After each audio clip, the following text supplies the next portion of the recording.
अब हो गया, जो बात कहना था कह दिया। देखिए, मैं आज दिशा की बैठक थी भारत सरकार के द्वारा, भाई देखिए आज दिशा की बैठक थी भारत सरकार के द्वारा रायबरेली की जनता की सेवा में संचालित योजनाएं परियोजनाओं के क्रियान्वयन के अनुसरण के लिए ये बैठक बुलाई गई थी।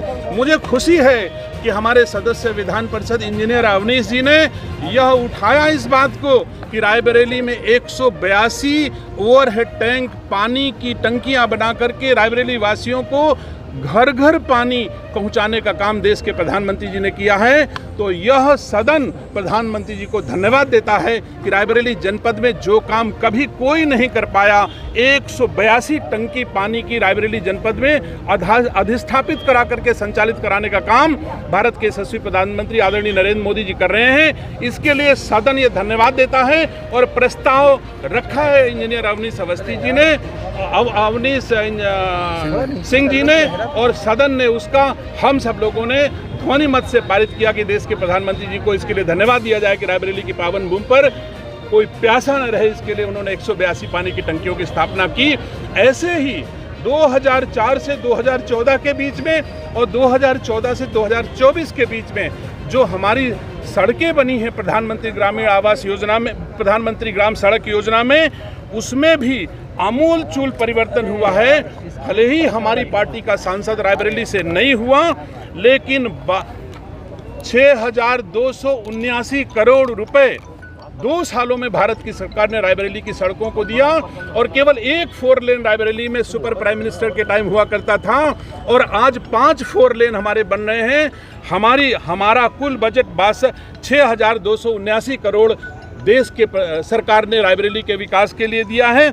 ऐसे ही 27,000 करोड़ रुपए 2004 से 2014 के बीच में पीएमजीएसवाई में मिला, जबकि रायबरेली में भारत की सरकार ने 4100 करोड़ रुपए 2014 से 2024 के बीच में दिया।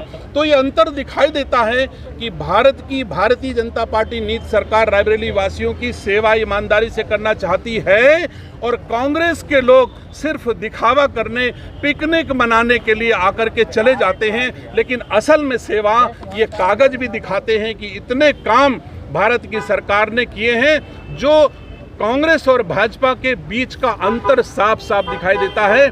सेवा तो भाजपा के लोग करते हैं, भाजपा की सरकारें करती हैं, मोदी जी करते हैं, योगी जी करते हैं, अवनीश जी करते हैं, उमेश जी करते हैं, दिनेश सिंह करते हैं, बाकी लोग पिकनिक मनाते आते हैं। तो मैं रायबरेली की जनता को आगाह करना चाहता हूं कि पिकनिक मनाने वालों से सतर्क। साहब, अभी बैठक थी दिशा की, किन किन मुद्दों पर चर्चा हुई और आपके द्वारा एक पोस्टर लाया गया था, क्या रहा मामला?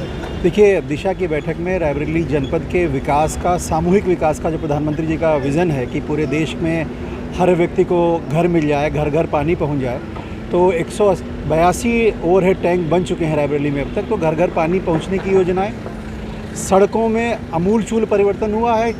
8 हाईवेज़ यहाँ बने हैं रायबरेली में, जबकि 2004 से 14 तक मात्र एक हाईवे हुआ करता था। तो ऐसे सारी योजनाओं पे विस्तृत चर्चा हुई, रोजगार के साधन और कैसे रायबरेली में डेवलप हों। तो सभी योजनाओं के साथ साथ विशेषकर पानी की व्यवस्था और हर व्यक्ति को आवास मिल जाए, इस पर अधिकतम चर्चा हुई। पोस्टर एक लाए थे राहुल गांधी का 6 महीने में। निश्चित तौर पर किसी जनप्रतिनिधि के तौर पे जब कोई व्यक्ति चुना जाता है तो जनता की अपेक्षा होती है उनके बीच रहे। राहुल जी मुझे लगता है दूसरी बार चुनने के बाद रायबरेली आए हैं, वो भी कुछ घंटों के लिए।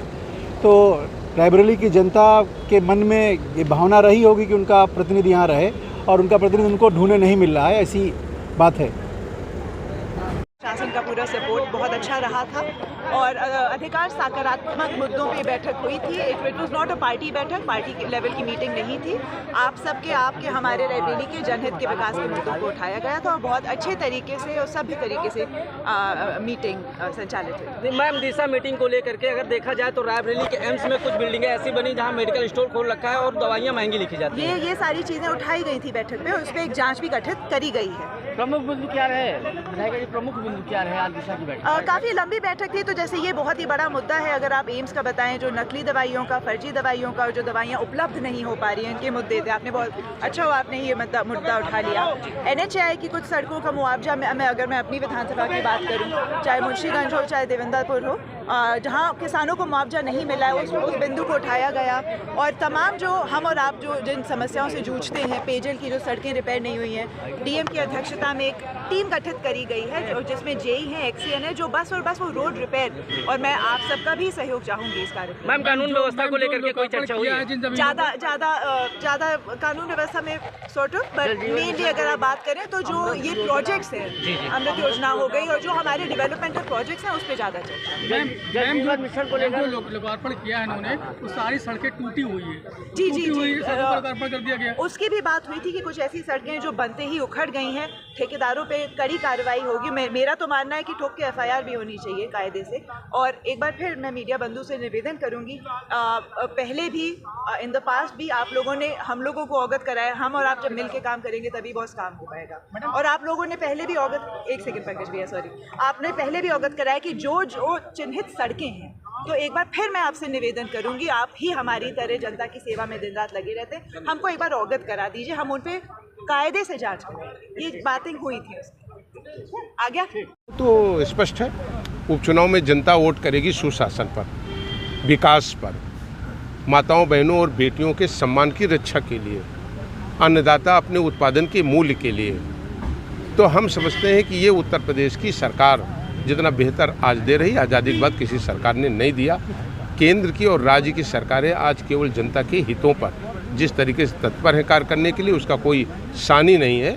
और मैं समझता हूं कि भारत सरकार और राज्य सरकारें दोनों मिलकर के, उनकी निगाह केवल एक है कि अंतिम पायदान पर खड़े हुए गरीब व्यक्ति को उसके सम्मान अधिकार को दिलाना है।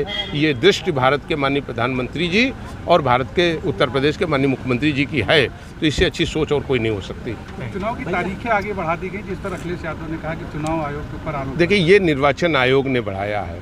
मैं लोगों से निवेदन करूंगा कि जो हमारे कॉन्स्टिट्यूशनल संस्थाएं हैं, इन संस्थाओं पर उंगली उठाना लोग बंद करें।